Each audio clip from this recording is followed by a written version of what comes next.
Siasat Peri Pohon. Alkisah di sebuah kerajaan yang makmur, hiduplah seorang peri kecil yang ramah dan baik hati. Pada suatu hari, sang raja mengundang peri itu ke istana. Sang raja bermaksud untuk memberikan tugas baru kepadanya. Peri itu pun datang ke sebuah acara perjamuan makan malam yang diadakan oleh sang raja.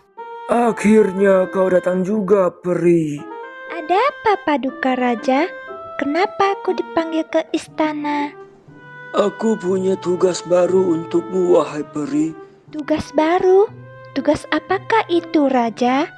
Kau kutugaskan untuk menjaga hutan terlarang yang ada di wilayah utara sana. Pastikan kehidupan binatang-binatang yang ada di sana tetap tentram dan damai. Kau juga harus menjaga seluruh pohon yang tumbuh di hutan terlarang itu. Kau mengerti? Baik, Raja. Mengerti. Setelah obrolan berakhir, peri itu pun berpamitan untuk pulang ke rumahnya. Peri itu mempersiapkan diri untuk menjalani tugasnya di hutan terlarang yang berada di wilayah utara kerajaan. Dimasukkannya seluruh pakaian dan perbekalan yang akan dia gunakan selama perjalanan ke hutan terlarang. Setelah semuanya siap, peri itu pun beristirahat. Keesokan harinya, saat matahari mulai menyingsing di ufuk timur, peri itu sudah bersiap untuk menjalankan tugasnya menjaga hutan terlarang sesuai dengan yang diperintahkan oleh sang raja. Dia bergegas meninggalkan rumahnya. Sang raja dan penduduk kerajaan lainnya menyambut peri itu di jalan untuk mengucapkan salam perpisahan.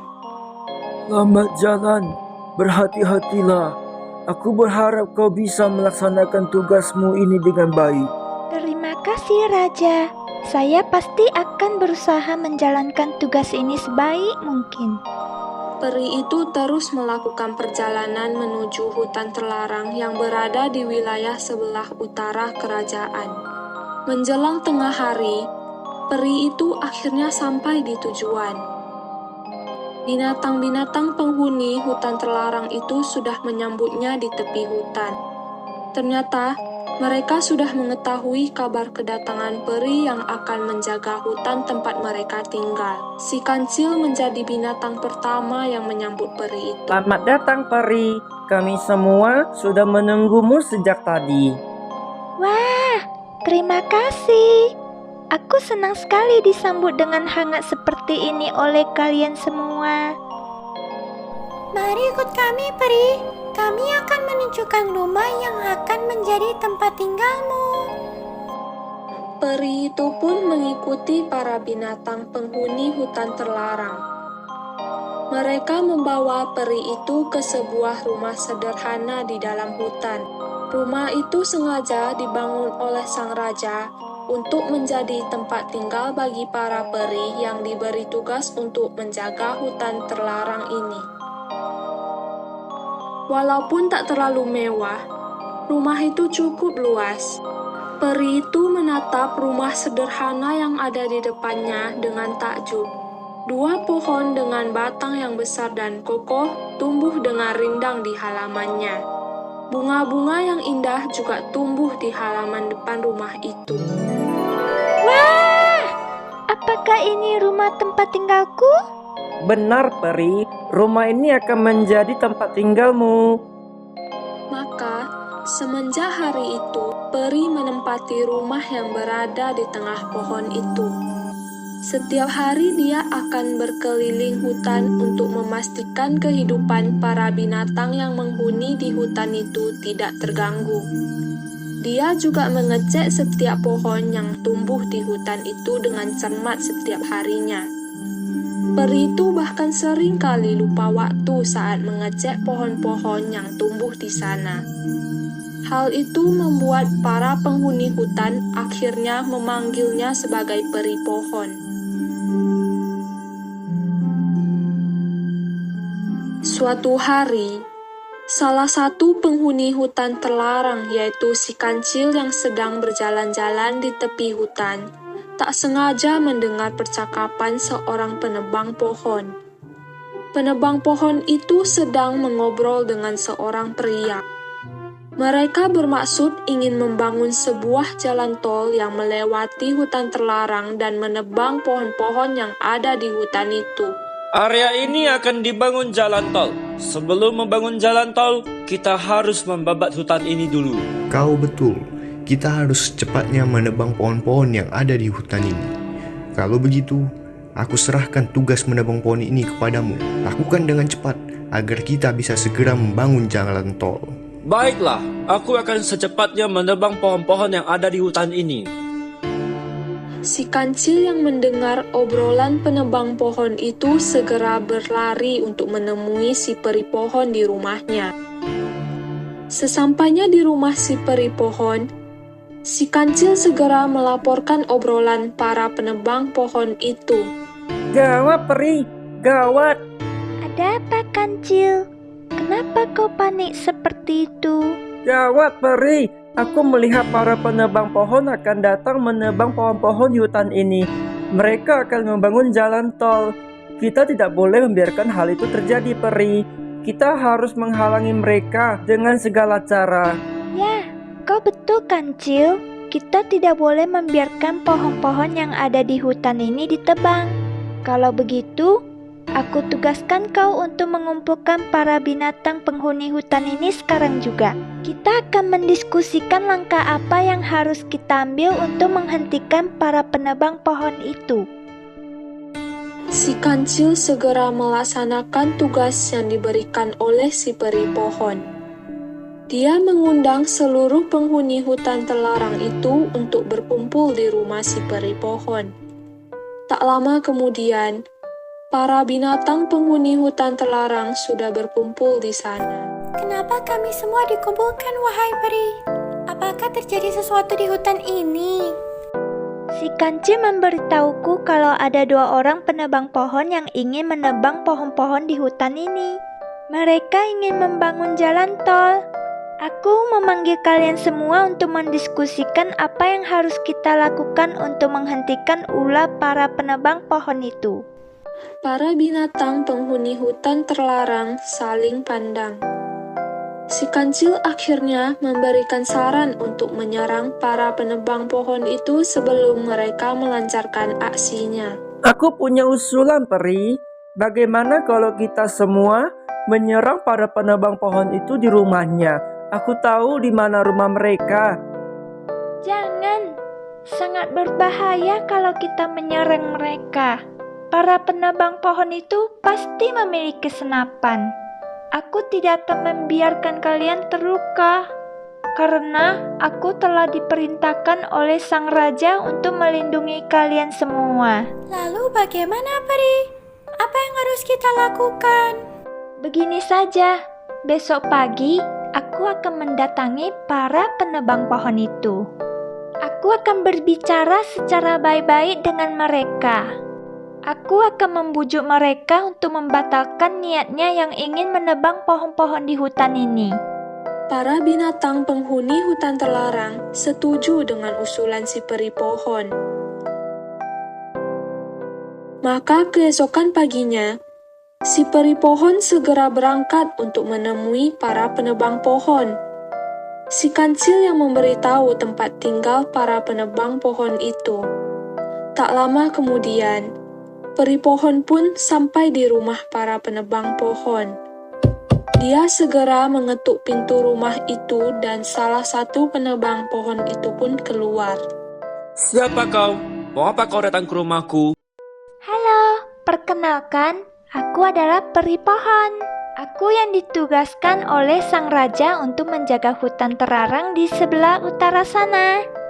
Oh, jadi kau adalah peri yang ditugaskan untuk menjaga hutan yang akan kami tebang. Ada apa kau datang kemari? Aku hanya melaksanakan tugasku untuk melindungi hutan itu. Aku datang kemari untuk memintamu membatalkan niatmu menebang pohon-pohon yang ada di hutan terlarang. Mendengar permintaan si peri pohon, si penebang pohon terdiam. Tak lama kemudian, penebang pohon itu malah tertawa terbahak-bahak. Hahaha, kau ingin memintaku berhenti menebang pohon-pohon di hutan itu?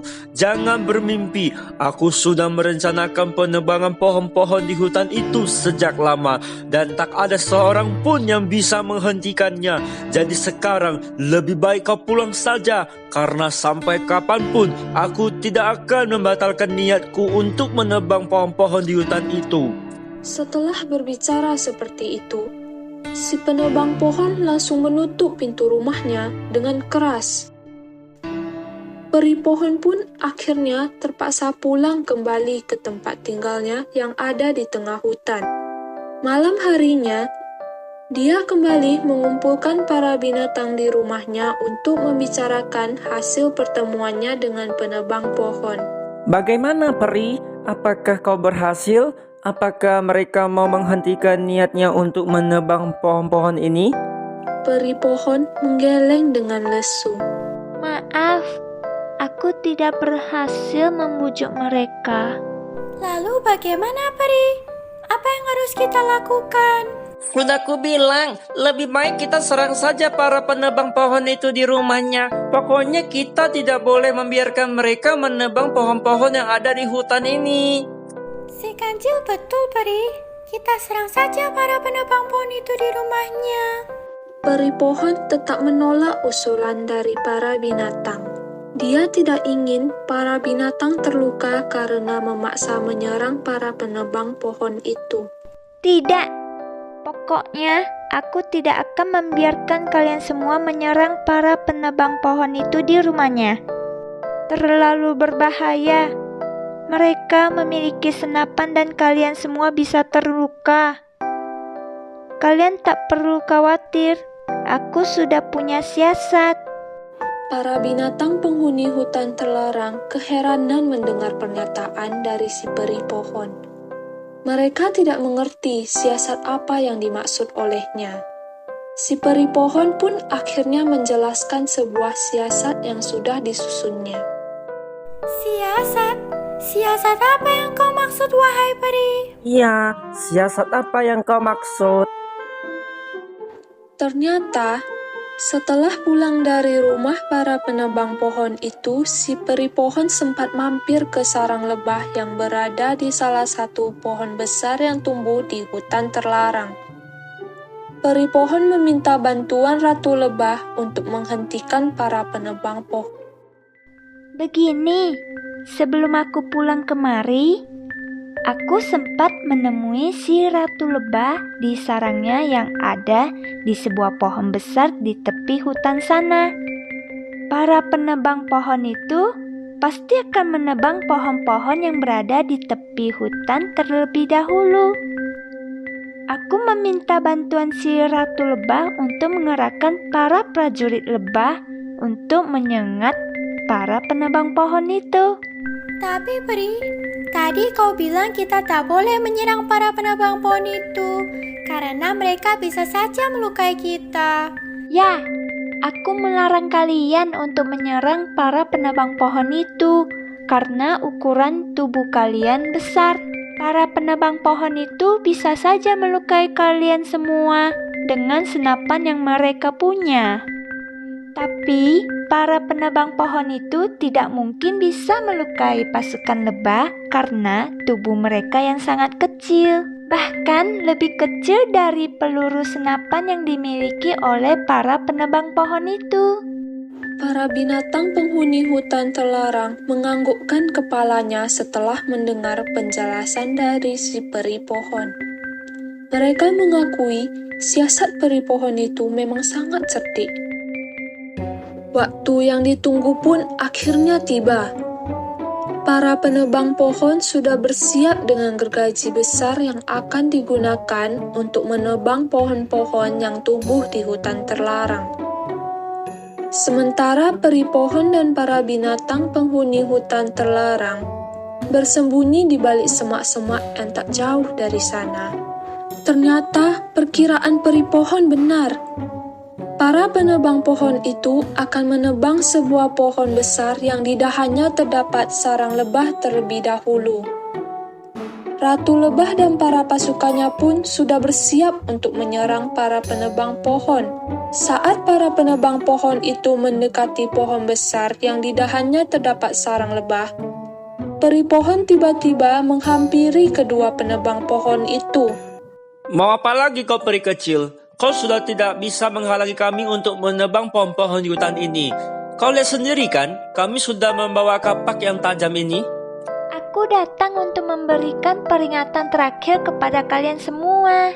Jangan pernah menebang pohon-pohon yang ada di hutan ini, atau kalian akan menerima akibatnya.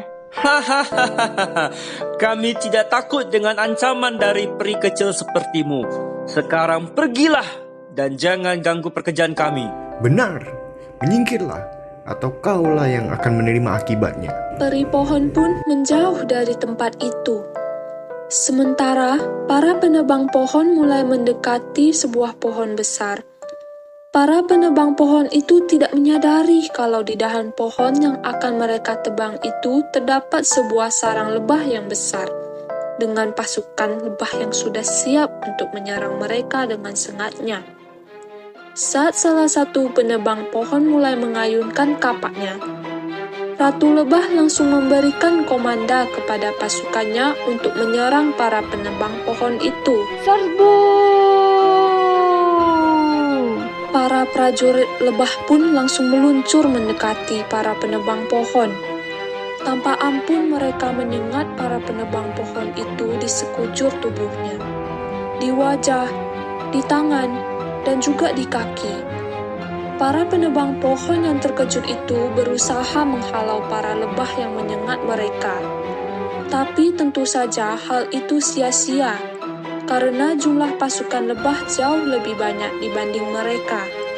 Karena tak tahan dengan rasa sakit yang timbul akibat sengatan lebah, para penebang pohon itu pun lari tunggang langgang. Mereka berusaha lari secepat mungkin untuk menjauh dari kerumunan lebah yang terus saja menyengat mereka tanpa ampun. Para penebang pohon itu juga melupakan niatnya untuk menebang pohon-pohon yang ada di hutan terlarang itu. Melihat para penebang pohon yang sudah kabur meninggalkan hutan itu, peri pohon dan para binatang akhirnya keluar dari tempat persembunyian. Mereka berteriak girang, merayakan kemenangan mereka yang berhasil mengusir orang-orang yang berniat menebang pohon-pohon yang tumbuh di hutan terlarang. Dan semenjak saat itu, para penebang pohon tidak pernah lagi kembali ke hutan terlarang untuk menebang pohon-pohon yang tumbuh di sana. Para binatang penghuni hutan terlarang pun hidup tentram selamanya bersama si peri pohon.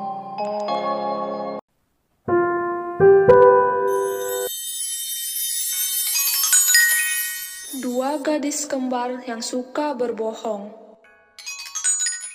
Di sebuah desa nun jauh di sana, hiduplah sepasang kakek nenek bersama dua cucu perempuannya yang kembar. Kedua cucu itu bernama Evita dan Ervina. Mereka semua tinggal di sebuah rumah sederhana di pinggir hutan. Setiap hari, sang kakek bekerja sebagai pencari kayu bakar di hutan, sedangkan si nenek yang mulai sakit-sakitan mengurus kebun sayuran kecil yang terletak di samping rumah mereka. Evita dan Ervina adalah dua gadis cilik yang sangat cantik. Mereka juga sangat kompak satu sama lain. Tetapi kedua gadis ini sangat nakal. Mereka sering mencuri buah-buahan dan sayur-mayur di kebun milik tetangga mereka. Selain itu, Evita dan Ervina juga sering berkelahi dengan anak-anak lainnya. Karena kenakalannya itu, warga kampung menjuluki Evita dan Ervina sebagai si pembuat onar. Pada suatu siang yang cukup terik, Evita dan Ervina mengendap-endap masuk ke kebun milik Paman Beni. Mereka tergoda buah mangga yang mulai matang di kebun Paman Beni. Evita dan Ervina pun bermaksud mencuri buah mangga itu, Tetapi Paman Beni memergoki kedua gadis itu. Hei kalian si pembuat onar, apa yang kalian lakukan di kebunku? Kalian mau mencuri buah mangga milikku ya? Tidak, Paman. Kami hanya sedang mencari kupu-kupu. Iya kan, Ervina? Betul, Paman. Kami hanya sedang mencari kupu-kupu. Ya sudah, kalian boleh masuk ke kebunku kalau hanya untuk mencari kupu-kupu. Tapi awas saja kalau kalian mencuri buah manggaku yang sangat manis itu. Aku akan melaporkan kalian ke kepala desa agar dia menghukum kalian berdua. Paman Beni segera meninggalkan Evita dan Ervina di kebunnya. Kedua gadis itu pun langsung tertawa terbahak-bahak. Mereka menertawakan Paman Beni yang sangat mudah dibohongi. Hahaha. Ternyata Paman Beni mudah sekali dibohongi. Hahaha. Kau betul. Sekarang ayo cepat kita ambil mangga itu sebelum Paman Beni kembali ke sini untuk menangkap kita berdua.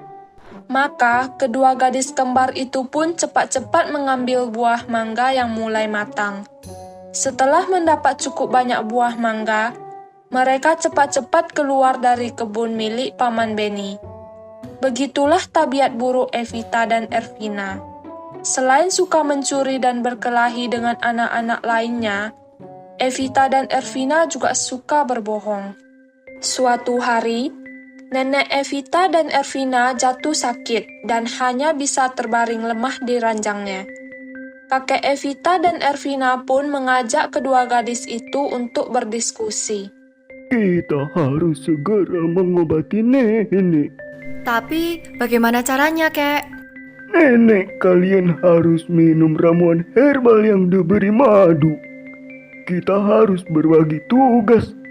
Harus ada yang mencari madu di hutan. Dan harus ada yang menjaga nenek di sini. Kalau begitu, biar kami berdua yang pergi ke hutan untuk mencari madu. Kakek di sini saja menjaga nenek. Kakek menyetujui usulan Ervina. Kedua gadis itu pun bersiap pergi ke hutan untuk mencari madu. Evita dan Ervina membawa sebuah keranjang yang akan digunakan untuk membawa sarang lebah yang berisi madu. Setelah siap, Evita dan Ervina langsung bergegas berangkat ke hutan. Mereka berjalan dengan riang menyusuri jalan setapak yang membelah hutan. Di depan sebuah pohon yang cukup besar, mereka berhenti. Evita dan Ervina melihat sebuah sarang lebah yang penuh madu tergantung di dahan pohon yang tak terlalu tinggi. Ervina, lihat itu. Ada sebuah sarang lebah yang penuh madu. Posisinya juga cukup rendah. Kita tak perlu susah-susah untuk mengambilnya. Iya, kau betul. Ayo kita ke sana dan ambil madu sebanyak-banyaknya dari sarang lebah itu. Kedua gadis itu mendekati sarang lebah yang penuh madu. Mereka bersiap untuk mengambil seluruh madu dari sarang itu. Tapi tiba-tiba, seekor ratu lebah yang bernama Candita menghalangi Evita dan Ervina. Hentikan! Mau apa kalian berdua? Evita dan Ervina saling pandang. Mereka bingung harus menjawab apa. Evita akhirnya berbisik kepada Ervina. Bagaimana ini, Ervina? Apa kita harus jujur kepadanya? Atau kita berbohong saja seperti biasa? Kita tidak mungkin berbohong kepada Ratu Lebah ini. Kita jujur saja kepadanya. Candita, si Ratu Lebah memperhatikan kedua gadis itu dengan heran. Dia jengkel karena kedua gadis itu mengabaikannya. Hei kalian berdua, kenapa kalian diam saja? Kenapa kalian tidak menjawab pertanyaanku? Mau apa kalian berdua datang ke tempat ini? Evita yang gugup menjawab pertanyaan Candita si Ratu Lebah dengan terbata-bata. Dia takut Ratu Lebah itu akan marah dan menyengatnya. Kakak kami mau mengambil madu dari sarang ini. Hahaha, mau mengambil madu dari sarang ini kalian bilang? Apa kalian bermimpi? Aku adalah Candita si Ratu Lebah dan aku tidak akan membiarkan siapapun menyentuh sarangku untuk mengambil madunya. Tapi kami sangat membutuhkan madu itu. Aku tidak peduli. Pokoknya aku tidak akan membiarkan siapapun mengambil madu dari sarang ini. Lebih baik sekarang kalian berdua pergi dari tempat ini. Kalau kalian tidak mau pergi, aku akan menyuruh seluruh prajuritku untuk menyengat kalian berdua. Evita dan Ervina kembali saling pandang dengan resah. Mereka akhirnya kembali berdiskusi dengan berbisik-bisik. Bagaimana ini Ervina? Kita harus mendapatkan madu untuk nenek. Kalau kita tidak bisa mendapatkan madu, kakek pasti akan marah dan kondisi kesehatan nenek akan semakin memburuk. Kita jujur saja kepada si Ratu Lebah itu. Kita katakan padanya kalau kita membutuhkan madu untuk mengobati sakit nenek. Kandita si Ratu Lebah kembali memperhatikan dua gadis di depannya yang masih berdiskusi dengan berbisik. Dia pun kembali memperingatkan kedua gadis itu untuk segera pergi menjauh dari sarangnya. Hei kalian berdua, aku peringatkan sekali lagi. Pergi dari tempat ini sekarang juga, atau aku akan menyuruh seluruh prajuritku untuk menyengat kalian berdua. Evita berjalan mendekati Kandita si Ratu Lebah. Dia mengatakan kalau mereka sangat membutuhkan madu untuk mengobati nenek mereka yang sedang sakit. Ratu Lebah, tolong dengarkan penjelasanku dulu. Kami sangat membutuhkan madu untuk mengobati nenek kami yang sedang sakit. Kalau kami tak bisa mendapatkan madu hari ini, kakek kami akan marah dan nenek kami tidak akan sembuh. Betul, Ratu Lebah. Kami mohon, tolong kami kali ini saja. Kami butuh madu hari ini. Sedikit saja. Hanya untuk nenek kami. Kandita si Ratu Lebah terdiam. Dia nampak menimbang-nimbang permintaan dari kedua gadis kembar itu. Sebelum mengambil keputusan, Kandita si Ratu Lebah juga berdiskusi dengan beberapa lebah lainnya. Bagaimana menurut kalian? Haruskah kita memberi mereka sedikit madu untuk nenek kedua gadis kembar itu? Wahai Ratu, kalau menurut hamba, tak ada salahnya kalau kita memberi mereka sedikit madu yang kita punya. Kasihan nenek gadis kembar itu. Lagi pula, kita punya banyak madu dan bisa memproduksi madu lagi besok. Kau betul. Kalau begitu, perintahkan lebah yang lain untuk segera meninggalkan sarang ini agar kedua gadis kembar itu bisa mengambil madu dengan leluasa.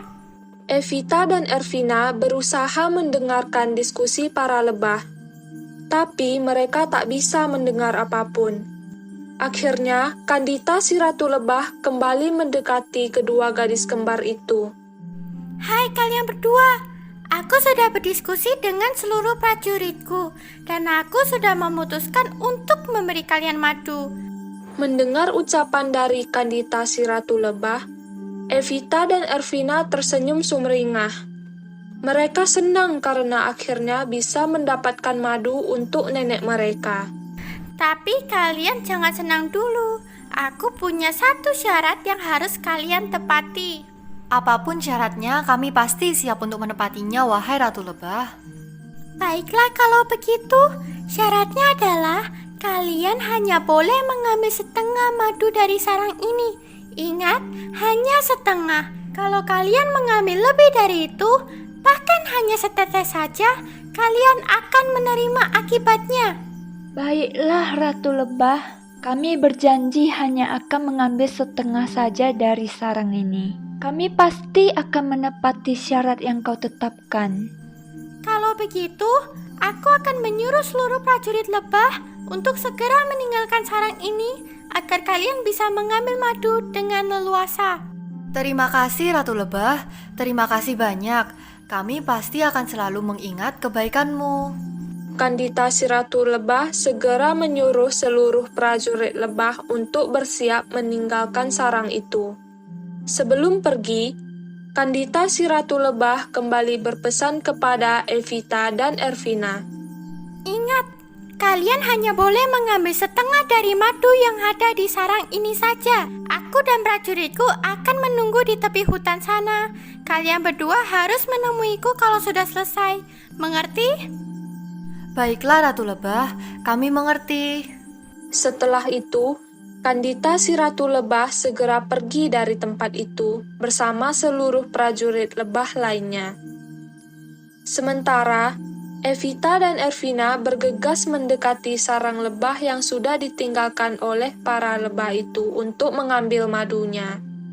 Mereka mulai memotong sarang yang penuh madu itu dan memasukkannya ke dalam wadah yang sudah mereka bawa dari rumah.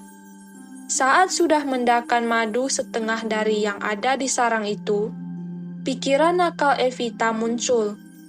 Dia ingin mengambil seluruh madu yang ada di taman itu. Hei Ervina, kita ambil saja seluruh madu yang ada di sarang ini. Apa kau sudah gila? Ratu Lebah itu pasti akan menyuruh seluruh prajuritnya untuk menyengat kita kalau kita mengambil seluruh madu di sarang ini. Lagi pula, kita sudah berjanji padanya hanya akan mengambil setengah saja. Mereka tidak akan tahu, kita ambil seluruh madunya sekarang. Saat kita melapor kepada si Ratu Lebah itu, kita bilang saja kalau kita hanya mengambil setengah seperti yang kita janjikan. Setelah itu, kita langsung pergi meninggalkan hutan ini sebelum dia kembali ke sarangnya. Nah, saat dia menemukan sarangnya sudah kosong, kita pasti sudah sampai di rumah. Mereka semua tidak akan menemukan kita. Bagaimana? Cerdas kan ideku? Tapi Evita, kita sudah berjanji padanya untuk hanya mengambil setengah saja. Sudahlah, kau diam saja. Ayo bantu aku mengambil semua madu. Ervina akhirnya tak bisa membantah kehendak dari saudara kembarnya itu. Dia membantu Evita untuk mengambil seluruh madu yang ada di sarang itu. Madu di sarang itu pun akhirnya habis tak bersisa. Setelah selesai, kedua gadis itu bersiap untuk pulang. Tak lupa, mereka juga menemui para lebah yang sudah menunggu di tepi hutan. Hei, Ratu Lebah, kami sudah selesai. Kalian menepati janji kalian kan? Kalian hanya mengambil madu setengah saja. Evita dan Ervina sempat ragu. Mereka saling pandang sejenak. Tapi akhirnya mereka menjawab pertanyaan Kandita si Ratu Lebah. Iya, Ratu Lebah, kami hanya mengambil setengah saja. Baiklah kalau begitu, kalian harus segera pulang untuk memberikan madu itu kepada nenek kalian yang sedang sakit. Terima kasih Ratu Lebah, kami akan segera pulang sekarang. Evita dan Ervina berbalik. Mereka bersiap pulang ke rumah mereka. Tapi ternyata Kandita si Ratu Lebah tak sengaja melihat madu yang menetes dari wadah yang dibawa kedua gadis kembar itu. Kandita si Ratu Lebah pun menaruh curiga, karena seharusnya kalau kedua gadis kembar itu benar hanya mengambil setengah dari madu yang ada di sarangnya, pasti madunya tidak akan sebanyak itu dan menetes keluar dari wadah yang mereka bawa. Kandita si Ratu Lebah pun akhirnya menghentikan kedua gadis kembar itu. Hei kalian berdua, berhenti! Evita dan Ervina langsung berhenti. Jantung mereka berpacu sangat cepat. Mereka sangat ketakutan kalau Kandita si Ratu Lebah itu mengetahui kebohongan mereka. Berhenti! Kalian berdua harus jujur. Apa benar kalian hanya mengambil madu setengah saja dari yang ada di sarang kami? Betul Ratu Lebah, kami benar-benar hanya mengambil setengah saja Ratu Lebah. Kalau kalian hanya mengambil setengah saja, kenapa ada banyak sekali madu di wadah yang kalian bawa sampai madunya menetes keluar seperti itu? Kalian berdua pasti berbohong. Evita dan Ervina semakin ketakutan. Keringat dingin mengucur dari dahi kedua gadis itu.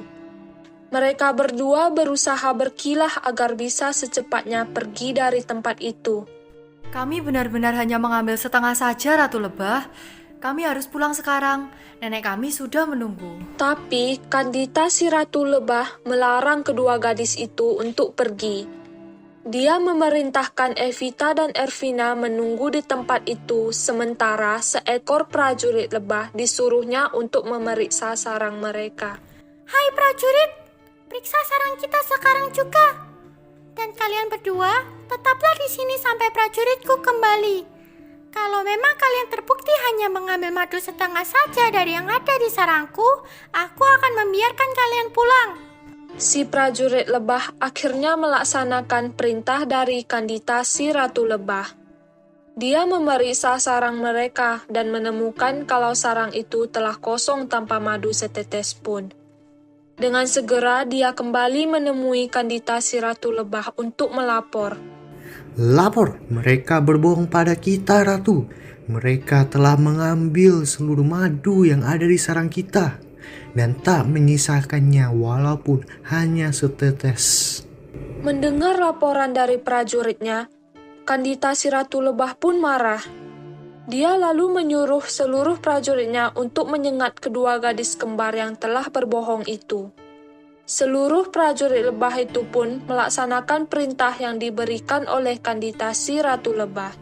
Kami para lebah sudah berbaik hati memberikan kalian madu dari sarang kami. Tetapi kalian malah mengkhianati kami dengan mengambil seluruh madu yang ada di sarang kami. Sekarang terimalah hukuman ini. Kalian pantas untuk mendapatkannya. Evita dan Ervina semakin ketakutan.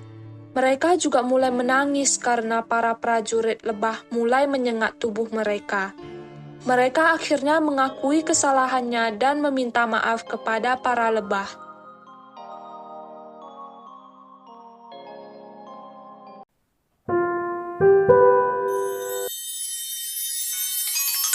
Persahabatan Putri Dinia dan Kupu-Kupu Biru. Alkisah di sebuah kerajaan nun jauh di sana, hiduplah seorang putri cantik yang sangat menyayangi binatang. Putri ini bernama Putri Dinia. Selain sangat menyayangi binatang, Putri Dinia juga sangat baik dan ramah kepada semua orang. Putri Dinia selalu membantu semua orang yang sedang membutuhkan pertolongan. Kedua orang tuanya, yaitu sang raja dan ratu, sangat menyayangi Putri Dinia. Putri Dinia sangat suka bermain di taman kerajaan yang ditumbuhi aneka bunga warna-warni. Setiap hari, Putri Dinia selalu mengunjungi taman itu. Di sana, Putri Dinia akan berlari-lari mengitari taman, menghirup harum bunga-bunga, dan tentu saja bermain dengan sahabatnya, si kupu-kupu biru. Persahabatan antara Putri Dinia dan si kupu-kupu biru sudah terjalin semenjak Putri Dinia masih belia. Saat itu, Putri Dinia kecil tidak sengaja mematahkan setangkai bunga mawar yang akan dihisap nektarnya oleh si kupu-kupu biru. Hal itu membuat si kupu-kupu biru menjadi sangat marah. Hei kau, kenapa kau mematahkan bunga mawar ini? Apa kau tidak tahu kalau bunga mawar ini akan kuhisap nektarnya? Oh, maaf. Aku mohon maafkan aku. Aku tidak sengaja mematahkan bunga mawar ini. Aku berjanji padamu, besok pagi aku akan membawakan segelas madu dari istana untuk mengganti nektar dari bunga mawar ini. Maka, keesokan harinya, Putri Dinia kembali datang ke taman bunga itu. Putri Dinia menepati janjinya membawa segelas madu untuk si kupu-kupu biru. Dan semenjak hari itu, Putri Dinia dan si kupu-kupu menjadi sahabat yang tak terpisahkan. Setiap hari, Putri Dinia akan mengunjungi taman bunga yang menjadi tempat tinggal si kupu-kupu biru. Atau jika Putri Dinia sedang tidak enak badan dan harus istirahat di kamarnya, si kupu-kupu biru akan datang ke istana untuk menemui Putri Dinia. Mereka lalu mengobrol di jendela kamar Putri Dinia.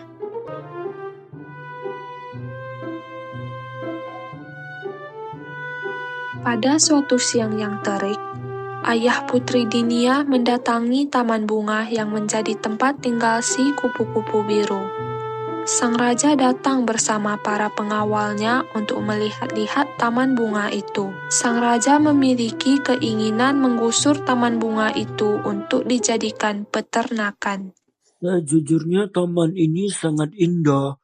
Ada banyak bunga berwarna-warni yang tumbuh di taman ini. Tapi aku harus tetap menggusur taman ini dan menjadikannya peternakan. Sang raja menyapukan pandangannya ke seluruh taman yang ditumbuhi aneka bunga warna-warni. Sang raja tidak mengetahui kalau ucapannya barusan terdengar oleh salah satu binatang yang menghuni di taman bunga itu, yaitu si kupu-kupu biru. Si kupu-kupu biru pun langsung merasa panik. Wah, bagaimana ini? Sang raja mengatakan kalau taman ini akan digusur untuk membangun peternakan. Lalu, bagaimana nasibku dan binatang-binatang lainnya? Si kupu-kupu merenung sejenak.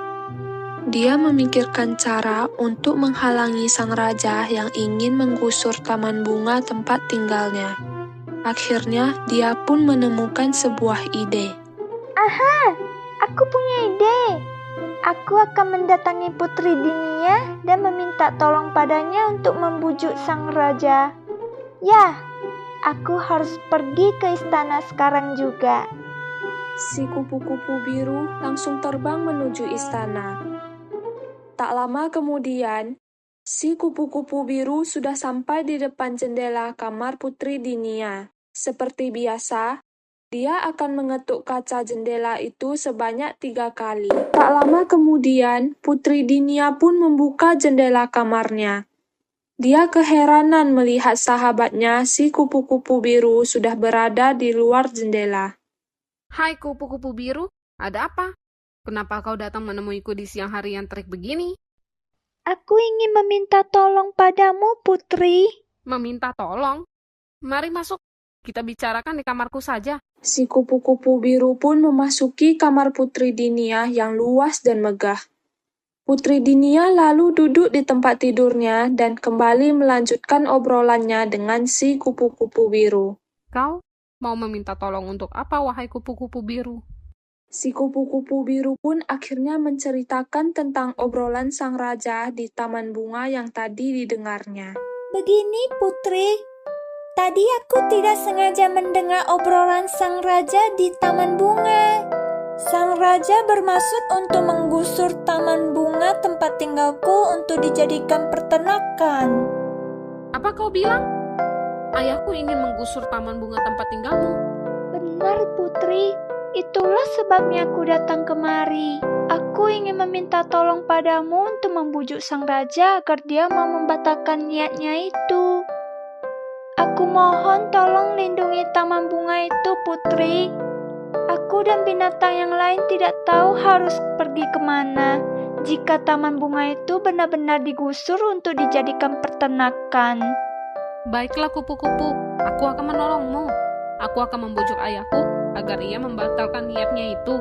Terima kasih, Putri Dinia. Kau memang seorang putri yang sangat baik. Si kupu-kupu biru akhirnya berpamitan kepada Putri Dinia. Ia kembali pulang ke taman bunga dengan riang.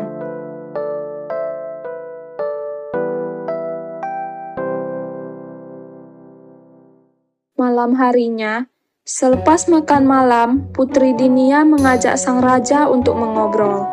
Ayah, bolehkah aku menanyakan sesuatu? Tentu saja boleh, anakku sayang. Apa betul ayah akan menggusur taman bunga di sebelah selatan sana untuk dijadikan peternakan? Raja tampak terkejut mendengar pertanyaan dari Putri Dinia. Raja merasa belum memberitahu rencana itu kepada siapapun. Sang raja pun menanyakan siapa yang memberitahu Putri Dinia tentang itu. Bagaimana kau bisa tahu rencana itu, anakku sayang? Ayah belum memberitahu siapapun soal rencana membangun peternakan itu. Temanku si kupu-kupu biru yang memberitahuku, ayah. Ayah, aku mohon kepada ayah untuk membatalkan rencana penggusuran taman bunga itu. Ayah tahu sendiri kan, aku berteman baik dengan binatang-binatang yang tinggal di taman itu. Kalau ayah menggusur taman itu, di mana mereka akan tinggal? Sang raja nampak menimbang-nimbang permohonan putri semata wayangnya itu. Sebenarnya, keinginan untuk membangun peternakan itu sudah terbesit sejak lama. Tapi sang raja tak kuasa menolak permohonan dari putri yang sangat dicintainya itu. Maka sang raja pun mengabulkan permohonan Putri Dinia. Ia berjanji tidak akan menggusur taman bunga itu. Baiklah putriku, aku tetap akan membangun peternakan.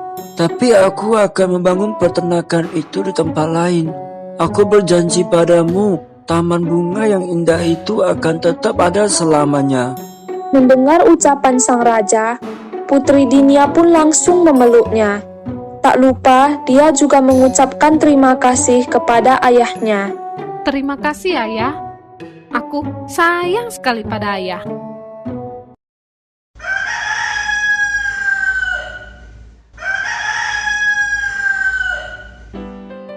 Keesokan paginya, Putri Dinia mendatangi taman bunga yang menjadi tempat tinggal si kupu-kupu biru. Dia ingin memberitahukan kabar bahagia itu kepada sahabatnya. Putri Dinia terus memanggil si kupu-kupu biru. Kupu-kupu, kupu-kupu, di mana kau? Si kupu-kupu biru pun akhirnya muncul dari salah satu tangkai bunga yang tumbuh di taman itu. Ia bergegas menghampiri Putri Diana yang terus memanggil-manggil namanya. Aku di sini, Putri. Ada apa kau mencariku? Aku sudah berbicara kepada ayahku, dan aku berhasil membujuknya untuk membatalkan niatnya menggusur taman bunga ini untuk dijadikan peternakan. Benarkah? Putri Dinia hanya menganggukkan kepalanya. Hal itu membuat si kupu-kupu biru kegirangan. Si kupu-kupu biru mengucapkan terima kasih kepada Putri Dinia. Terima kasih, Putri. Terima kasih banyak. Kau kembali menyelamatkan kehidupan binatang-binatang yang menghuni taman bunga ini. Semenjak kejadian itu, persahabatan Putri Dinia dan si kupu-kupu biru semakin akrab. Mereka selalu saja pergi berdua kemanapun. Sampai akhirnya suatu ketika, sang raja jatuh sakit. Putri Dinia lebih banyak menghabiskan waktunya untuk menemani sang ayah yang hanya bisa terbaring lemah di tempat tidur. Maafkan aku putriku, karena menjagaku terus-menerus, kau jadi tak punya waktu untuk bermain. Kau tidak bisa lagi mengunjungi teman-temanmu di taman bunga yang indah itu. Tidak apa-apa, Ayah. Aku senang bisa merawat Ayah. Kau memang anak yang sangat baik. Pantas saja semua orang suka berteman denganmu. Semakin hari, kondisi kesehatan sang raja semakin memburuk. Para tabib hebat sudah diundang ke istana, tapi tak ada satupun dari mereka yang mampu mengobati sang raja.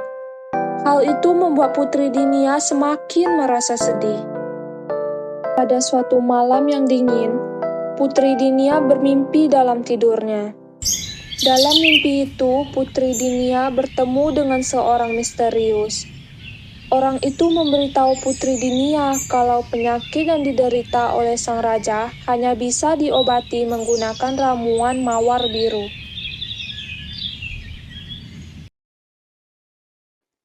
Maka keesokan harinya, Putri Dinia menceritakan mimpinya itu kepada sang raja. Ayah, semalam aku bermimpi bertemu dengan seseorang yang sangat misterius. Orang itu mengatakan kalau penyakit Ayah hanya bisa diobati dengan menggunakan ramuan bunga mawar biru. Mendengar cerita dari Putri Dinia, sang raja langsung memanggil seluruh prajurit kerajaan. Sang raja lalu memberikan perintah kepada para prajurit itu untuk mencari bunga mawar biru. Aku perintahkan kalian semua untuk mencari bunga mawar biru.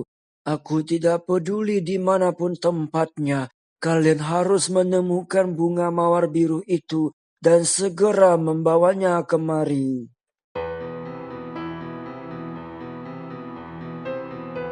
Maka para pengawal kerajaan pun segera memulai pencarian bunga mawar biru yang diperintahkan oleh sang raja. Mereka mencari ke seantero negeri, ke wilayah utara, ke wilayah selatan, ke wilayah timur, bahkan ke wilayah barat kerajaan. Tapi bunga mawar biru itu tidak pernah ditemukan.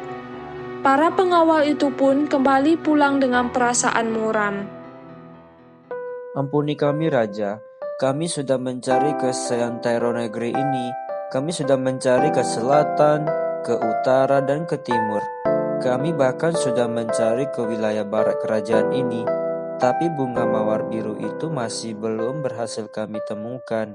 Mendengar laporan dari para pengawal kerajaan, hati Putri Dinia semakin sedih. Ia tidak tega melihat kondisi ayahnya yang semakin lemah. Ia pun akhirnya berpamitan kepada sang raja untuk pergi sebentar ke taman bunga untuk menenangkan diri. Ayah, apakah aku boleh pergi ke taman bunga? Aku berjanji hanya sebentar saja. Tentu saja kau boleh pergi, putriku. Pergilah. Putri Dinia pun pergi ke taman bunga. Dia sengaja tak memanggil sahabatnya si kupu-kupu biru karena dia hanya ingin menyendiri dan menenangkan diri. Tapi rupanya, si kupu-kupu biru mengetahui kalau Putri Dinia ada di taman itu. Ia pun bergegas menghampiri Putri Dinia yang sedang terduduk sendirian. Ada apa, Putri? Kenapa kau tampak sangat sedih? Apa yang membuatmu bersedih? Putri Dinia langsung menunggakkan kepalanya. Dia pun melihat si kupu-kupu biru sahabatnya sudah berada di depannya. Putri Dinia akhirnya menceritakan perihal kegagalan para pengawal kerajaan dalam menemukan bunga mawar biru. Aku sangat sedih, kupu-kupu. Kemarin aku bermimpi bertemu dengan seseorang yang misterius. Dia mengatakan kalau ayahku bisa disembuhkan menggunakan ramuan dari bunga mawar biru. Seluruh pengawal kerajaan sudah diperintahkan untuk mencari bunga itu ke seantero negeri ini. Tapi mereka tak berhasil menemukan bunga mawar biru itu. Kenapa kau tidak bertanya padaku, Putri? Bertanya padamu, apa maksudmu? Apa kau mengetahui di mana bunga mawar biru itu berada? Si kupu-kupu biru hanya tersenyum. Ternyata dia mengetahui di mana bunga mawar biru yang sedang dicari oleh Putri Dinia itu berada. Si kupu-kupu biru pun akhirnya memberitahu tempat bunga mawar biru itu tumbuh. Tentu saja aku mengetahuinya, Putri. Aku mengetahui semua bunga di seluruh penjuru negeri ini. Dan untuk mawar biru itu, posisinya memang cukup sulit dijangkau manusia. Bunga itu tumbuh di sebuah tebing curam yang ada di wilayah utara sana. Tapi kau jangan khawatir. Aku yang akan mengambil bunga mawar biru itu untukmu. Benarkah? Terima kasih kupu-kupu. Terima kasih banyak. Kau memang sahabat terbaikku. Sama-sama, Putri. Anggaplah ini adalah bentuk balas budiku kepadamu yang telah menyelamatkan taman bunga ini. Sekarang kau tunggu di sini ya. Aku akan segera pergi mengambil bunga mawar biru itu untukmu. Putri Dinia menuruti perintah dari si kupu-kupu biru. Dia menunggu dengan sabar di taman bunga itu. Saat hari menjelang petang, si kupu-kupu biru akhirnya kembali dengan membawa bunga mawar biru yang selama ini dicari oleh Putri Dinia. Inilah bunga mawar biru yang selama ini kau cari, Putri. Sekarang pulanglah. Hari sudah hampir petang dan kau harus segera membuat ramuan dari bunga mawar biru ini untuk sang raja. Baiklah kupu-kupu. Sekali lagi, terima kasih banyak atas bantuanmu. Kau memang benar-benar sahabatku yang terbaik. Putri Dinia menerima bunga mawar biru yang diberikan oleh sahabatnya. Putri itu pun kemudian kembali pulang ke kerajaan dengan riang. Sesampainya di kerajaan, Putri Dinia langsung membuat ramuan dari bunga mawar biru itu.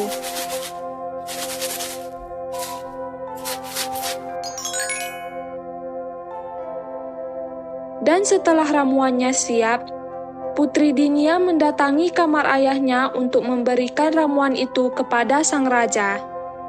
Ini ayah, minumlah ramuan bunga mawar biru ini. Bagaimana bisa kau menemukan bunga mawar biru ini, putriku? Seluruh pengawal kerajaan telah kukerahkan untuk mencari bunga ini ke seantero negeri. Tapi mereka tak berhasil menemukan bunga ini. Sahabatku si kupu-kupu biru yang memberikannya kepadaku, Ayah. Sekarang, minumlah ramuan ini agar ayah bisa kembali sehat seperti sedia kala. Sang raja pun meminum ramuan bunga mawar biru yang diberikan oleh Putri Dinia. Dan benar saja, sang raja langsung merasa sehat seperti sedia kala setelah meminum ramuan bunga mawar itu. Keesokan paginya, sang raja yang sudah sehat mengunjungi taman bunga tempat tinggal si kupu-kupu biru bersama Putri Dinia. Sang raja ingin mengucapkan terima kasih kepada si kupu-kupu biru. Terima kasih kupu-kupu biru. Kau sangat berjasa dalam proses penyembuhan penyakitku. Jika saja kau tidak memberikan bunga mawar biru itu kepada putriku, aku pasti masih terbaring lemah di tempat tidurku sekarang. Sama-sama Raja. Aku hanya membalas kebaikan dari putrimu, Putri Dinia. Dia juga telah sangat baik kepada binatang-binatang yang ada di taman bunga ini. Semenjak hari itu, persahabatan Putri Dinia dan si kupu-kupu biru pun terjalin semakin erat.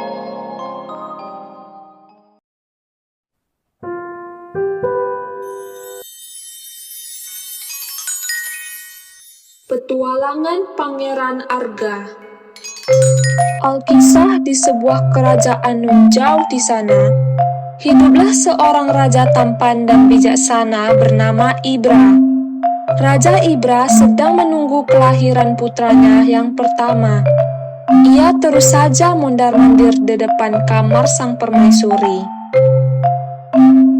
Aku sangat gugup. Aku belum pernah segugup ini. Semoga putraku bisa lahir dengan selamat.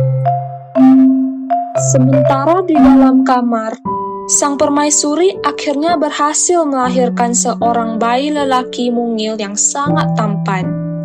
Nenek tua yang mendampingi permaisuri pun langsung menyerahkan bayi mungil itu ke pelukan sang permaisuri.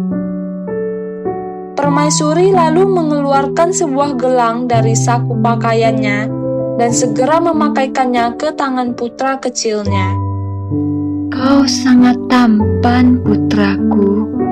Aku akan memberimu nama Arga. Haruskah saya memberitahu Raja Ibra sekarang, Permaisuri? Biar aku saja yang memberitahu sang raja.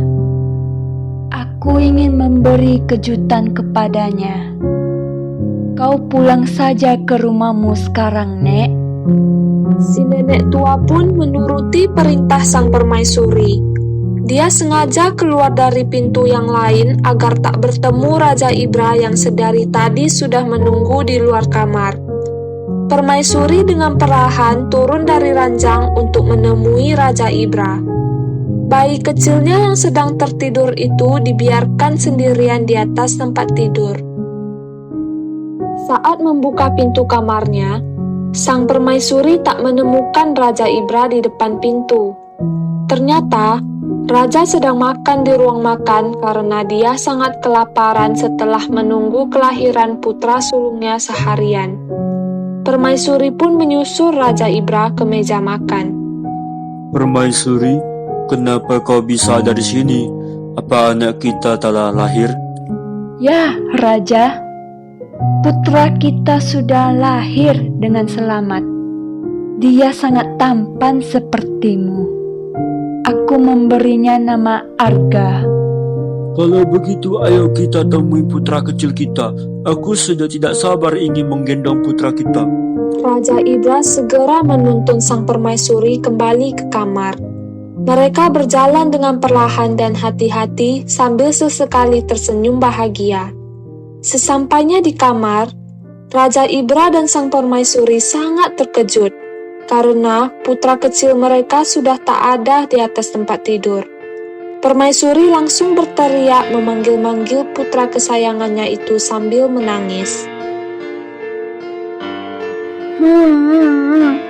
Putraku, di mana kau, Nak?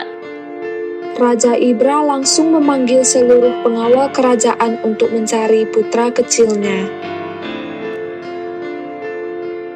Pengawal, cari putraku ke seluruh penjuru kerajaan ini. Pastikan kalian memeriksa semua tempat dan temukan putra kecilku. Para pengawal bergegas mencari Pangeran Arga ke seluruh kerajaan. Mereka mencari ke perkampungan, ke taman kerajaan, kemana saja, tapi mereka tetap tak berhasil menemukan Pangeran Arga. Ternyata, Pangeran Arga telah diculik oleh seorang nenek sihir jahat. Nenek sihir itu menyimpan dendam pribadi kepada Raja Ibra yang pernah menjebloskannya ke penjara. Saat mendengar sang permaisuri akan melahirkan, nenek sihir itu segera menyelinap masuk ke istana tanpa diketahui siapapun. Dan saat sang permaisuri keluar dari kamar untuk memanggil Raja Ibra, si nenek sihir langsung masuk ke kamar permaisuri untuk menculik Pangeran Arga yang sedang tertidur lelap.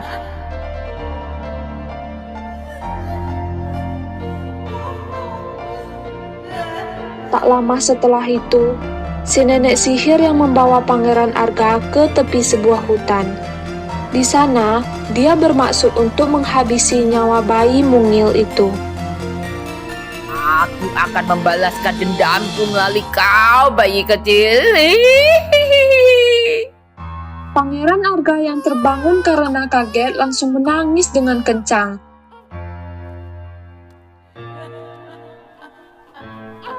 Tangisan itu sampai terdengar oleh sepasang kakek nenek yang sedang mencari kayu bakar di dalam hutan.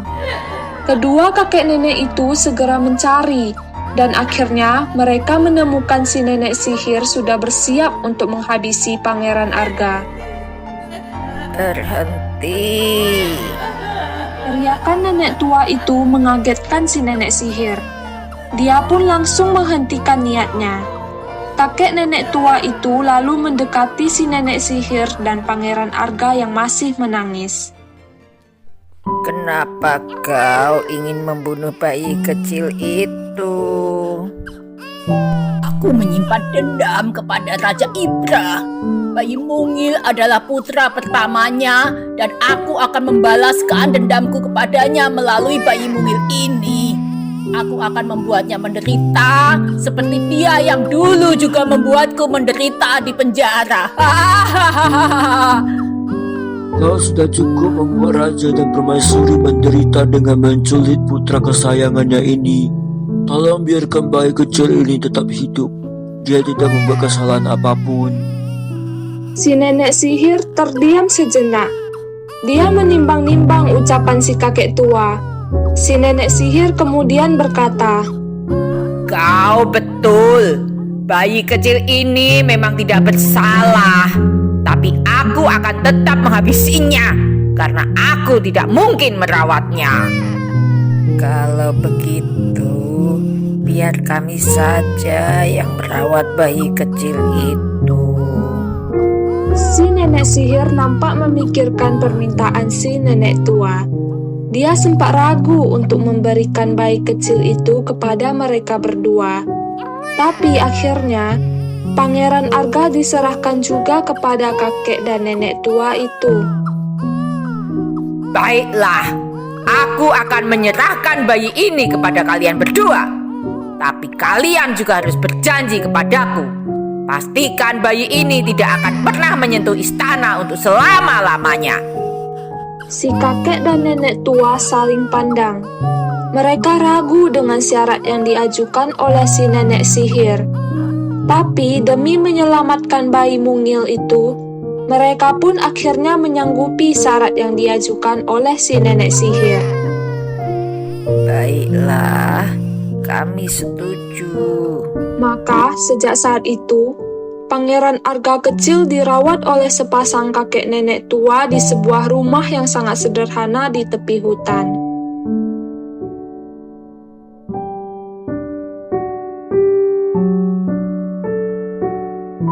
Pangeran Arga pun tumbuh menjadi seorang pemuda yang tampan dan baik hati. Walaupun diasuh oleh sepasang kakek nenek yang sangat miskin, Pangeran Arga sangat suka memberi pada sesama. Seperti hari itu, Pangeran Arga yang sedang berjalan-jalan di tepi hutan sendirian bertemu dengan seorang kakek tua yang nampak sangat lemah. Kakek tua itu bersandar di bawah sebuah pohon. Tanpa ragu, Pangeran Arga pun menghampirinya. Wahai kakek tua, apa kau baik-baik saja? Oh, anak muda, aku sangat kelaparan. Aku belum makan apapun sejak kemarin. Aku bahkan sudah tidak kuat lagi melanjutkan perjalananku. Mendengar itu, Pangeran Arga langsung memberi si kakek tua 2 buah apel dari kantong yang dia bawa. Padahal, apel itu juga adalah makanan terakhir yang dia miliki. Tapi, Pangeran Arga tetap memberikannya kepada kakek tua itu. Ambillah 2 apel ini, kakek. Semoga buah apel ini cukup memberikanmu tenaga untuk melanjutkan perjalanan.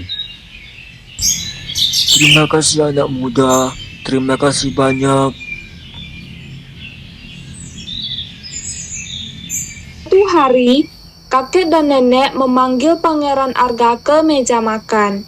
Mereka berdua hendak menceritakan siapa Pangeran Arga sebenarnya. Arga cucuku, kau sudah menjadi pemuda sekarang. Inilah saatnya kau mengetahui kebenaran yang sesungguhnya. Kebenaran? Kebenaran apa yang kakek maksud? Kakek dan nenek saling pandang. Mereka sempat ragu untuk memberitahu siapa Pangeran Arga sebenarnya. Tapi akhirnya nenek mulai memberitahu kebenaran itu kepada Pangeran Arga. Cucuku, kau sebenarnya adalah seorang pangeran. Seorang nenek sihir jahat menculikmu saat kau masih bayi dan ingin membunuhmu. Kami berdua membujuk nenek sihir untuk diizinkan merawatmu karena kami tak punya anak. Sebenarnya kami sudah berjanji kepada nenek sihir itu untuk tidak membiarkanmu kembali ke istana. Tapi kami berdua berpikir kau sudah seharusnya kembali ke istana dan menemui kedua orang tua kandungmu. Tapi bagaimana caranya aku memberitahu raja dan permaisuri kalau aku adalah putra mereka yang diculik saat bayi? Nenek kemudian mengeluarkan sebuah gelang kecil dari saku pakaiannya. Itu adalah gelang bertuliskan nama Pangeran Arga yang diberikan permaisuri dulu. Bawalah gelang ini dan tunjukkan kepada sang permaisuri. Dia pasti akan mengetahui kalau kau adalah putra kesayangannya. Maka keesokan harinya, Pangeran Arga telah siap untuk melakukan perjalanan ke istana. Kakek dan nenek membekalinya dengan buah-buahan dan sebotol madu. Berhati-hatilah di perjalanan, cucuku. Nenek sihir itu mungkin akan menemukanmu dan dia pasti akan berusaha untuk menghalangimu. Baik, Nek. Terima kasih sudah merawatku semenjak aku bayi sampai aku sebesar ini. Aku berjanji akan mengunjungi kalian berdua jika aku sudah bertemu dengan kedua orang tuaku. Mereka bertiga kemudian saling berpelukan. Setelah mengucapkan salam perpisahan, Pangeran Arga bergegas memulai petualangan barunya untuk menemukan kedua orang tua kandungnya. Pangeran Arga menembus hutan belantara yang dipenuhi aneka hewan buas. Tapi ia terus melanjutkan perjalanan tanpa ragu. Di tengah perjalanan, Pangeran Arga mendengar suara rintihan meminta tolong. Dia pun segera mencari dari mana asalnya suara itu. Ternyata suara itu berasal dari seekor buaya yang tertimpa pohon tumbang. Tolong aku! Tolong aku! Tolong aku! Dengan sigap Pangeran Arga mengangkat pohon yang menimpa si buaya. Buaya itu pun berhasil diselamatkan. Dia juga langsung mengucapkan terima kasih kepada Pangeran Arga. Terima kasih banyak. Kau sangat baik sudah mau menolongku. Aku sudah berteriak minta tolong semenjak tadi, tapi tak ada satupun yang mau menolongku. Mereka semua ketakutan karena aku seekor buaya. Pangeran Arga hanya tersenyum. Pangeran Arga lalu menceritakan kalau dia sedang dalam perjalanan ke istana untuk menemui kedua orang tua kandungnya. Buaya itu pun mengucapkan salam perpisahan. Selamat melanjutkan perjalanan, Pangeran. Semoga kau bisa bertemu dengan kedua orang tua kandungmu. Dan kita berjumpa lagi suatu hari nanti. Mereka berdua pun berpisah. Pangeran Arga kembali melanjutkan perjalanannya menuju istana. Tapi lagi-lagi, ia mendengar suara rintihan meminta tolong. Kali ini, suara itu berasal dari seekor ratu lebah yang tergolek lemas di atas sebatang kayu lapuk. Tolong aku. Pangeran Arga pun menghampiri ratu lebah yang tampak sangat lemah itu. Apa yang terjadi kepadamu, Ratu Lebah? Aku tertiup angin kencang saat sedang mencari nektar bunga. Sayapku sakit sekali, dan sekarang aku sangat lapar. Aku tidak mampu terbang untuk mencari madu. Mendengar itu, Pangeran Arga langsung mengeluarkan sebotol madu yang diberikan nenek dan kakek dari tasnya. Dia lalu memberi setetes madu itu kepada si Ratu Lebah. Tak lama kemudian, Ratu Lebah itu sudah kembali bertenaga. Terima kasih banyak. Terima kasih sudah menolongku. Aku pasti akan selalu mengingat kebaikanmu dan aku berjanji akan membalasnya suatu saat nanti. Setelah itu, mereka pun berpisah. Si Ratu Lebah kembali terbang untuk pulang ke sarangnya. Sementara Pangeran Arga kembali melanjutkan perjalanannya. Pangeran Arga terus berjalan membelah hutan belantara tanpa lelah. Sampai akhirnya, dia bertemu dengan si nenek sihir yang dahulu menculiknya. Si nenek sihir itu langsung mengenali Pangeran Arga saat melihat gelang yang dipakainya. Oh, jadi putra Raja Ibra sekarang sudah tumbuh dewasa? Mau kemana kau? Apakah kau akan ke istana untuk menemui kedua orang tuamu? Iya, aku akan ke istana untuk menemui kedua orang tuaku. Sampai kapanpun, aku tidak akan membiarkanmu kembali ke istana dan membuat kehidupan raja kembali bahagia. Aku akan mengutukmu menjadi seekor katak agar kau tak bisa menemui kedua orang tuamu. Pangeran Arga langsung ketakutan mendengar ancaman si nenek sihir. Dia pun berteriak meminta tolong. Tolong, siapapun, tolong aku. Suara teriakan Pangeran Arga itu terdengar oleh si Ratu Lebah yang sedang mencari bunga bersama prajurit lebah yang lain. Si Ratu Lebah pun bergegas menghampiri Pangeran Arga. Ada apa, Pangeran? Kenapa kau meminta tolong? Nenek sihir itu ingin mengutukku menjadi seekor katak. Si Ratu Lebah langsung menatap si nenek sihir dengan tatapan marah dan tidak suka. Dan tiba-tiba, Serbu! teriak si Ratu Lebah. Para prajurit lebah yang ada di sana segera menyengat si nenek sihir sampai nenek sihir itu kesakitan. Ah, sakit! Pergi kalian, pergi! Jangan sengat aku! Tapi lebah-lebah itu terus menyengat si nenek sihir. Si nenek sihir yang sudah tak kuat dengan rasa sakit yang ditimbulkan sengatan lebah, akhirnya memutuskan untuk pergi meninggalkan tempat itu.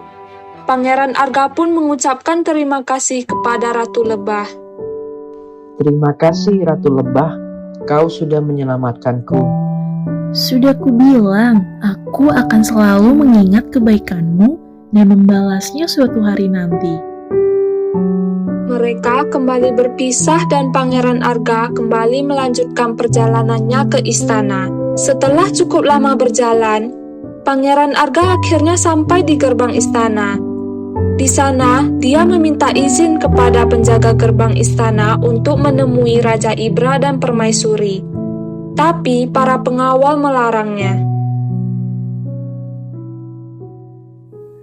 Raja dan Permaisuri tidak mau ditemui oleh siapapun semenjak putra kesayangannya diculik dulu. Lebih baik kau pulang saja sekarang. Pangeran Arga akhirnya menceritakan kalau dia adalah putra Raja dan Permaisuri yang diculik saat bayi dulu. Pangeran Arga juga menunjukkan gelang yang dipakainya kepada para pengawal. Aku adalah putra raja dan permaisuri yang diculik saat bayi dulu. Ini, lihatlah gelang ini. Permaisuri yang memberikannya kepadaku saat aku bayi. Melihat itu, para pengawal langsung mempersilahkan Pangeran Arga untuk masuk ke istana. Raja dan Permaisuri sangat gembira saat mengetahui putra kesayangan mereka kembali setelah hilang selama bertahun-tahun. Raja dan Permaisuri langsung memeluk Pangeran Arga. Akhirnya putraku kembali. Di mana kau tinggal selama ini, Nak? Pangeran Arga pun menceritakan kalau selama ini ia dirawat oleh sepasang kakek nenek tua yang miskin. Pangeran Arga kemudian meminta izin kepada Raja dan Permaisuri untuk membawa kakek dan nenek itu untuk tinggal di istana juga. Ayah, ibu, bolehkah aku membawa kakek dan nenek untuk tinggal di istana ini bersamaku? Tentu saja boleh, anakku. Maka, Raja Ibra langsung memerintahkan para pengawalnya untuk menjemput kakek nenek yang sudah merawat Pangeran Arga semenjak bayi. Setelah cukup lama menunggu, para pengawal akhirnya kembali ke istana bersama kakek nenek yang merawat Pangeran Arga. Semenjak hari itu, kakek nenek hidup bahagia bersama keluarga Pangeran Arga di istana.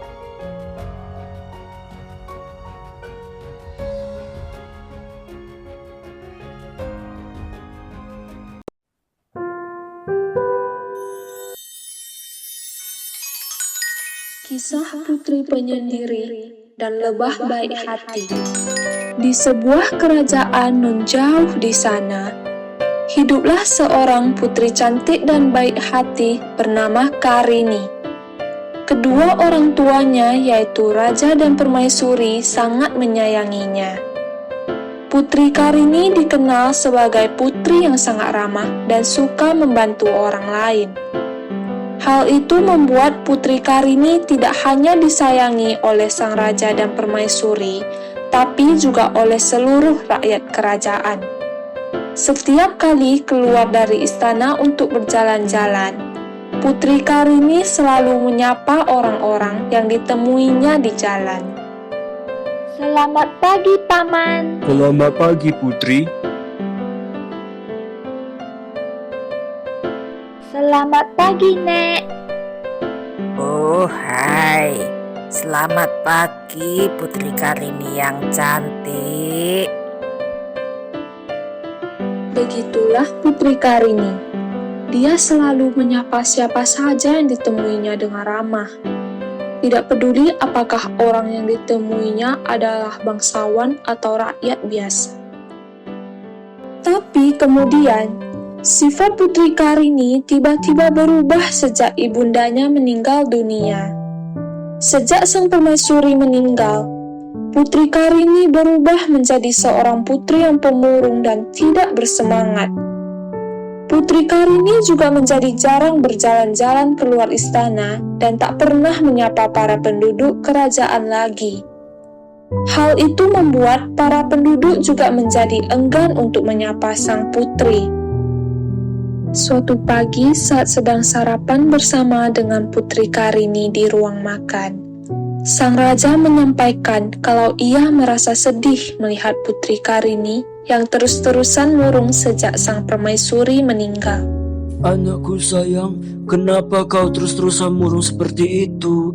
Ayah rindu putri ayah yang selalu ceria dan selalu menyapa semua orang yang kau jumpai.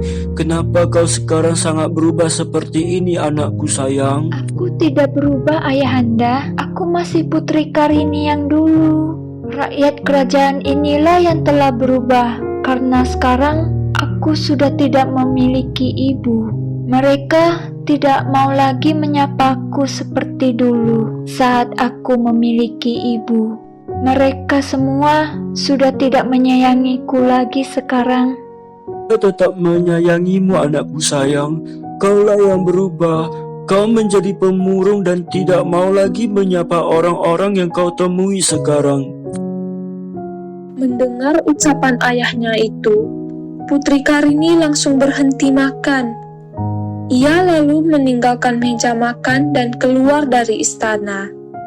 Putri Karini begitu sedih mendengar ayahnya sendiri mengatakan kalau dia telah berubah.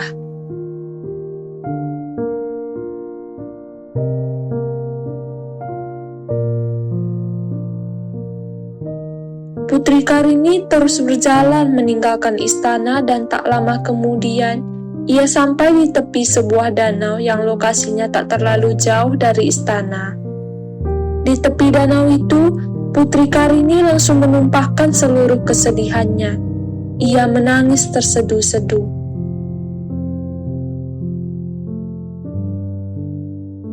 Ayahanda juga sudah tidak menyayangiku lagi seperti semua penduduk di kerajaan ini. Ibunda, aku sangat rindu padamu. Putri Karini terus menangis di sana. Dan semenjak hari itu, Putri Karini selalu mengunjungi danau itu setiap hari. Dia datang ke sana untuk menyendiri kemudian menangis menumpahkan seluruh kesedihannya. Penduduk kerajaan semakin enggan untuk menyapanya dan Putri Karini pun mendapat julukan baru sebagai si Putri Penyendiri. Suatu hari, tangisan Putri Karini tak sengaja didengar oleh seekor lebah madu bernama Heba yang sedang bermain bersama teman-temannya di dekat sarang mereka. Heba adalah seekor lebah yang baik hati dan suka menolong lebah lain yang sedang kesusahan. Meskipun sudah tak punya orang tua, Heba sangat disayangi oleh seluruh anggota koloninya. Mendengar suara tangisan, Heba langsung menghentikan kegiatan bermainnya. Berhenti teman-teman. Apakah kalian mendengar suara tangisan? Ya, aku mendengarnya. Suaranya dari tepi danau sana. Aku akan mengeceknya. Kalian tunggu di sini saja ya. Heba pun pergi meninggalkan teman-temannya untuk memeriksa suara tangisan yang didengarnya. Sesampainya di tepi danau, Heba melihat seorang putri cantik sedang menangis sendirian. Heba sempat ragu untuk mendekati putri yang sedang menangis sendirian itu. Tapi akhirnya, Heba memutuskan untuk menghampiri Putri Karini. Halo, aku Heba. Mengapa kau menangis sendirian di sini? Putri Karini langsung menghentikan tangisnya. Ia berusaha mencari dari mana asal suara yang baru saja ia dengar. Ternyata, suara itu berasal dari seekor lebah yang berada tak jauh dari posisinya. Siapa kau? Aku Heba. Aku mendengar suara tangisan saat sedang bermain bersama teman-temanku tadi. Jadi aku pergi ke sini dan melihat kau sedang menangis sendirian. Apakah kau butuh teman?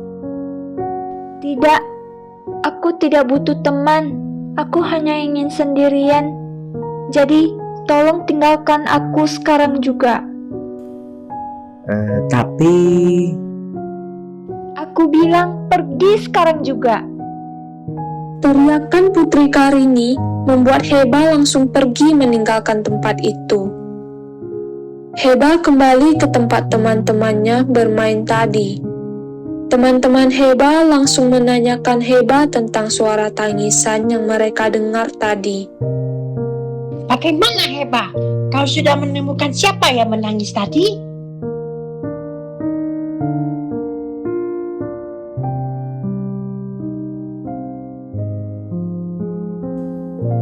Iya, aku sudah menemukannya. Suara tangisan itu berasal dari Putri Karini, putri kerajaan ini. Kenapa dia menangis sangat sedih seperti itu? Aku tidak tahu. Dia mengusirku saat aku mendekat. Kalau begitu, kau jangan mendekatinya lagi. Berbahaya. Tidak, aku akan terus mencoba mendekatinya apapun yang terjadi. Aku sangat yakin dia membutuhkan seorang teman. Maka keesokan harinya, Heba kembali menghampiri Putri Karini yang sedang menangis sendirian di tepi danau. Dan seperti hari sebelumnya, Putri Karini kembali mengusir Heba dan menyuruhnya untuk tidak mendekatinya lagi. Tapi Heba tak pernah putus asa. Dia terus menemani Putri Karini setiap hari di tepi danau itu. Suatu hari, Putri Karini merasa sangat marah karena Heba terus-menerus mendatanginya yang sedang menangis sendirian di tepi danau. Harus berapa kali kukatakan padamu, aku ingin sendirian saja. Aku tidak mau ditemani oleh siapapun. Aku tahu apa yang kau rasakan. Kau pasti sangat sedih. Aku di sini untuk menemanimu. Kau tidak boleh terus-terusan merasa sedih. Tidak, kau tidak akan tahu bagaimana perasaanku. Aku sangat tahu. Kedua orang tuaku juga telah meninggal sejak aku masih kecil. Jadi aku tahu apa yang kau rasakan. Mendengar ucapan Heba, Putri Karini langsung berhenti menangis. Ia memikirkan ucapan Heba yang tadi. Putri Karini terus diam sampai hari menjelang sore. Putri cantik itu juga tidak lagi mengusir Heba untuk pergi meninggalkannya sendirian. Ia membiarkan Heba terus menemaninya sampai hari hampir sore. Hari sudah hampir sore. Aku akan pulang ke sarangku. Kau juga harus pulang ke istana, Putri. Sang raja pasti mencarimu. Putri Karini tidak mengucapkan sepatah kata pun. Dia tetap diam saja saat Heba bersiap pergi meninggalkan tepi danau untuk pulang ke sarangnya yang berada di salah satu pohon yang terletak tak jauh dari tepi danau. Tapi ternyata, diam-diam Putri Karini mengikuti Heba pulang ke sarangnya. Ia penasaran dengan kehidupan lebah madu itu. Sesampainya di sarang Heba, Putri Karini yang mengintip dari balik sebuah pohon di dekat sarang Heba melihat Heba disambut begitu hangat oleh seluruh koloni lebah. Akhirnya kau pulang juga ke sarang ini, Heba. Kau dari mana saja? Aku sedang menemani Putri Karini yang sedang menangis sendirian di tepi danau tadi, Paman. Kau memang sangat baik kepada semua orang, Heba. Ini, minumlah dulu. Setelah itu kau boleh istirahat. Kau pasti kelelahan setelah menemani putri itu seharian. Heba langsung menerima minuman yang diberikan oleh bibinya. Tak lupa, Heba juga mengucapkan terima kasih kepada bibinya itu. Terima kasih, Bibi. Putri Karini terus memperhatikan Heba dari balik sebuah pohon yang tumbuh tak jauh dari sarang Heba. Melihat koloni lebah yang lain sangat menyayangi Heba, ia pun menjadi penasaran. Kenapa semua lebah sangat menyayangi lebah kecil itu? Aku juga ingin disayangi seperti itu. Aku harus bertanya pada lebah kecil itu, bagaimana caranya agar bisa disayangi oleh semua orang seperti itu. Besok, dia pasti akan menemuiku lagi di tepi danau seperti tadi. Aku akan menanyakannya pada lebah kecil itu di sana. Putri Karini langsung pergi dari sana dan segera pulang ke istana. Saat dia berada di kamarnya menjelang tidur, Putri Karini terus memikirkan Heba yang disambut begitu hangat oleh seluruh lebah di koloninya. Dia juga memikirkan ucapan Heba tadi siang yang mengatakan kalau dia tak boleh terus-terusan bersedih. Lebah kecil itu benar. Aku tak boleh terus-terusan bersedih dan menyendiri seperti ini. Tapi sekarang ini sudah tidak ada yang menyayangiku seperti dulu. Ayahanda dan para penduduk kerajaan ini sudah tidak menyayangiku lagi. Mereka tidak mau menyapaku setiap berpapasan denganku. Bagaimana caranya aku membuat mereka menyayangiku lagi seperti dulu? Putri Karini terus saja memikirkan bagaimana caranya untuk membuat seluruh penduduk kerajaan kembali menyayanginya seperti dulu. Dia pun berpikir kalau dia harus bertanya pada Heba bagaimana caranya. Ya, aku harus bertanya pada lebah kecil itu. Bagaimana caranya membuat semua orang kembali menyayangiku seperti dulu? Kalau begitu, aku harus segera tidur sekarang agar bisa bangun lebih awal dan menunggunya di tepi danau besok pagi. Putri Karini akhirnya tertidur. Ia tertidur sangat nyenyak seperti anak kucing yang tertidur di pelukan induknya. Pagi-pagi sekali, Putri Karini sudah bangun. Setelah sarapan bersama sang raja, ia pun bergegas pergi ke tepi danau untuk menemui Heba. Sesampainya di danau, dia melihat Heba belum datang. Maka, ia pun memutuskan untuk menjemput Heba ke sarangnya. Lebah kecil itu belum kesini. Kalau begitu, aku akan menjemputnya ke sarangnya saja. Putri Karini bersiap untuk menjemput Heba ke sarangnya. Tapi tiba-tiba, Heba sudah berada di belakangnya. Kau mau kemana, Putri? Tadinya aku hendak pergi ke sarangmu, tapi ternyata kau sudah ada di sini. Ke sarangku? Kau mau apa ke sarangku? Apa kau mencariku? Ya, aku mencarimu. Putri Karini lalu kembali duduk di tepi danau itu. Heba juga akhirnya hinggap di sebuah batang kayu yang berada di dekat Putri Karini. Kenapa kau mencariku, Putri? Dan kenapa kau sudah tidak menangis lagi hari ini? Pertanyaan Heba membuat Putri Karini jadi kikuk. Ia bingung harus menjawab apa karena dia sendiri tidak tahu kenapa ia tak menangis lagi hari itu. Aku punya sebuah pertanyaan untukmu. Pertanyaan? Pertanyaan apa? Kenapa kau sangat disayangi oleh seluruh lebah di kolonimu? Bagaimana bisa kau tahu aku sangat disayangi oleh seluruh lebah di koloniku? Putri Karini nampak terdiam sejenak. Ia ragu-ragu untuk mengatakan kepada Heba kalau dia mengikuti lebah kecil itu ke sarangnya kemarin sore. Tapi akhirnya Putri Karini mengatakan yang sejujurnya kepada Heba. Aku diam-diam mengikutimu pulang ke sarang kemarin sore. Dan di sana aku melihat kau disambut dengan sangat hangat oleh seluruh lebah di kolonimu. Kau mengikutiku pulang ke sarangku? Putri Karini hanya menganggukkan kepala. Heba pun tersenyum. Heba lalu menceritakan kenapa ia bisa begitu disayangi oleh seluruh lebah di koloninya. Mereka semua menyayangiku karena aku suka membantu mereka. Aku juga selalu menyapa setiap lebah yang kutemui. Kenapa kau menanyakan hal itu, Putri?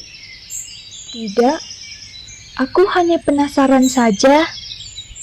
Kau tahu, aku juga sangat disayangi oleh seluruh penduduk di kerajaan ini dulu.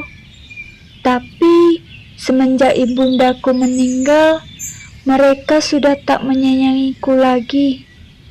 Aku ingin kembali disayangi oleh seluruh penduduk kerajaan ini seperti dulu. Itulah mengapa aku bertanya padamu. Ya, aku pernah mendengar kau sangat disayangi oleh seluruh penduduk di kerajaan ini. Tapi semenjak ibundamu meninggal, kau berubah menjadi pemurung dan tak lagi ceria seperti dulu. Kalau kau ingin disayangi seperti dulu lagi, maka kau juga harus menjadi Putri Karini yang dulu. Putri Karini keheranan dengan jawaban Heba barusan. Ia pun menanyakan apa maksud dari ucapan Heba. Kembali menjadi Putri Karini yang dulu. Apa maksudmu? Kau harus menjadi putri yang ceria dan suka membantu semua orang lagi. Seperti dulu. Dengan begitu kau akan menjadi putri yang disayangi oleh semua orang lagi. Sama seperti dulu. Putri Karini nampak memikirkan saran dari Heba si lebah. Tapi ia juga merasa ragu dengan saran yang Heba sampaikan barusan. Apa kau yakin aku akan kembali disayangi oleh seluruh penduduk kerajaan seperti dulu jika aku kembali ceria dan mau membantu semua orang? Ya, aku sangat yakin. Cobalah. Mulai besok kau harus menjadi putri yang ramah dan mau membantu semua orang lagi. Maka Putri Karini pun mulai melaksanakan saran yang diberikan Heba. Ia mulai menyapa semua orang yang ditemuinya lagi. Putri Karini juga mulai membantu setiap orang yang membutuhkan pertolongan. Dan ucapan Heba pun terbukti benar. Sejak saat itu, Putri Karini kembali menjadi putri yang disayangi oleh seluruh rakyat di kerajaan itu. Putri Karini juga tak pernah lagi pergi ke tepi danau untuk menangis sendirian di sana. Ia selalu mengajak teman-temannya yang lain untuk bermain bersama di tepi danau. Dan ia pun akhirnya menjalin persahabatan dengan Heba selamanya.